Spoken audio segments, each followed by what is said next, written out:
POV, you're raising Gen Alpha, and it honestly scares you. You give your child a tablet for 10 minutes, just 10, so you can finish something quickly, reply to a message, clean something, breathe for a second. Then you look back, and they haven't moved, not once. That's the moment something starts bothering you, not because they're watching cartoons, not because screens are new, but because they look completely locked in, silent, still, almost hypnotized. And somehow that silence feels wrong, because you remember what childhood used to sound like. Running, shouting, "Mom, I'm bored," making games out of nothing. Your child doesn't get bored the same way. The second silence appears, something fills it. A screen, a video, a sound, a distraction. And suddenly parenting doesn't feel familiar anymore, because no one taught you how to raise a child in a world like this. Your parents worried about strangers outside. You worry about algorithms inside your house. And somehow that feels harder to control. You try setting limits. No screens during dinner, no iPad before bed. One more video and that's it. But every rule feels temporary, because the moment the screen disappears, their whole mood changes. Restless, irritated, disconnected, and a thought quietly enters your mind that you hate admitting out loud. What if this is changing them? Not just their habits, their minds, their attention, their childhood, because sometimes you watch them scrolling and it feels too natural, too automatic, like their brains already adapted to something adults are still trying to understand. That's the scary part, that technology is shaping them faster than parents can react to it. You notice it in conversations too. You're speaking to them, but their attention keeps flickering somewhere else. Not fully gone, not fully present. Like their brain is trained to expect something more stimulating every few seconds. Then the guilt starts. Because sometimes the screen helps. Sometimes it's the only moment you get peace. The only moment you can finish work, cook food, sit down, think, so you hand it back again, even when part of you doesn't want to. And now parenting feels impossible either way. Too much screen time feels dangerous. Too little feels unrealistic. Other parents judge you for it. Experts warn you about it. But nobody actually explains how you're supposed to raise a child in a world completely built around screens. Because technology isn't optional anymore. It's school, entertainment, social life, learning. It feels like the internet is helping raise your child, and that thought stays in your head longer than you want it to.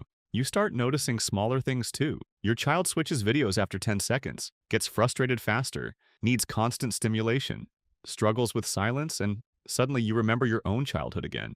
Long afternoons, boredom, waiting, imagining things, sitting with your thoughts. Your child experiences none of that for very long, because the second boredom appears, a device removes it instantly, and you start wondering if boredom was actually important.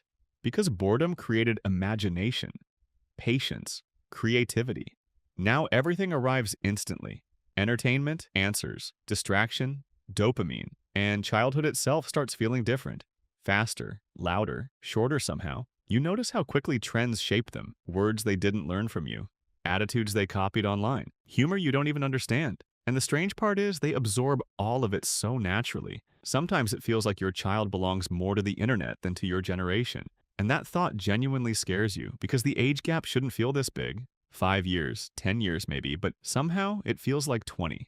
Not in age, in mindset, in attention, in the way they experience reality itself. You grew up in the real world and entered the digital one later. They're growing up with both happening at the same time. There's no separation for them. Online friends feel real, online validation feels real. Digital experiences feel emotionally real. And suddenly you realize this isn't just new parenting.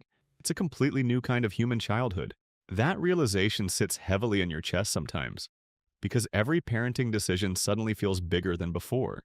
Every hour of screen time feels important. Every habit feels like it could shape who they become. And the worst part is, nobody really knows the long-term effects yet. This generation is the experiment, and parents are trying to guide children through something no previous generation understands fully.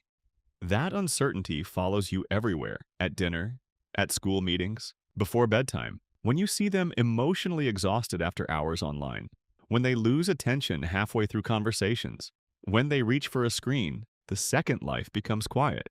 Sometimes you wonder if childhood itself is disappearing. Not completely, but changing into something unrecognizable. Because your child has access to more information than you ever did. More stimulation, more entertainment, more connection, but also more pressure, more distraction, more comparison, more noise.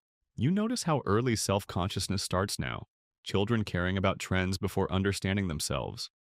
wanting validation before confidence is fully built, comparing their lives before they've even lived enough to know who they are. And that's when parenting starts feeling emotionally terrifying, because it's no longer just about protecting them physically. Now you're trying to protect their attention, their confidence, their ability to focus, their ability to feel okay without constant stimulation. And you can already see the effects starting early. Kids becoming overstimulated faster, emotionally overwhelmed younger, unable to sit still for long, needing constant engagement. Not because they're weak, because their environment is intense in ways childhood never used to be. And suddenly, you stop judging parents so quickly because everyone is struggling. Everyone is improvising. Everyone is trying to protect childhood while also preparing kids for a future controlled by technology. And those two goals don't always work together anymore. That's what makes parenting Gen Alpha feel so emotionally exhausting. You're trying to raise emotionally grounded children inside a world specifically designed to destroy focus. You're trying to teach patience inside systems built for instant gratification. You're trying to teach presence inside an economy fighting for attention every second. And sometimes, honestly, it feels unfair because parenting used to feel like guidance. Now it feels like competition. You versus algorithms. You versus screens. You versus billion-dollar platforms designed to keep your child engaged longer than you can. And deep down, that terrifies you a little. But despite all of it, you still try. You still sit with them, still talk to them, still pull them outside sometimes, still try creating moments that feel real, quiet, human. Because maybe parenting Gen Alpha isn't about removing technology completely. Maybe that's impossible now. Maybe the real challenge is teaching your child how to stay emotionally human inside a world constantly trying to overstimulate them. How to sit with silence sometimes, how to focus, how to feel emotions without escaping them instantly, how to exist without constant stimulation. Because one day, those things might become rare. And maybe that's the scariest realization of all.